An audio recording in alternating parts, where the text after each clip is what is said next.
di Stato Vaticano, il cardinale Pietro Parolin, è arrivato oggi in regione per il il perdono grande di Clauzetto. Durante la messa il segretario di Stato ha invitato tutti a pregare per la pace. Natascia Gargano.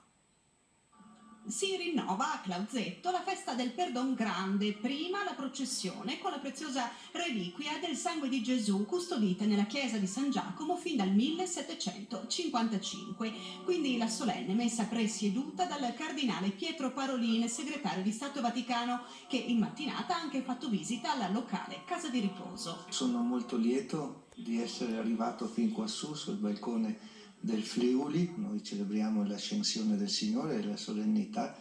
Oggi poi è la festa della mamma anche, e poi questa celebrazione particolare legata al mistero del sangue del Signore, la festa del perdono grande. Io credo che il messaggio deve essere proprio quello: se vogliamo vivere in pace da fratelli, guardando anche un po' non soltanto il Friuli ma il mondo intero, ecco, così lacerato da tanti conflitti, questa non può essere che la strada, quella di perdonarci reciprocamente e di volerci bene. La festa del Perdon Grande ha sempre richiamato a Clauzetto migliaia di pellegrini anche da Austria, Slovenia, Croazia, che arrivavano sin qui a piedi. Questi flussi di pellegrini non sono più così molto numerosi, ma c'è comunque ancora oggi una presenza molto forte, molto significativa di fedeli che vengono qui a Clauzetto a venerare questa rarissima reliquia del sangue di Gesù che Clauzetto conserva ormai da tanti secoli. È una cosa molto antica di cui mi parlava mia mamma, che era di Vito d'Asio. C'era tutto il Friuli che arrivava qua, il Gran Perdon,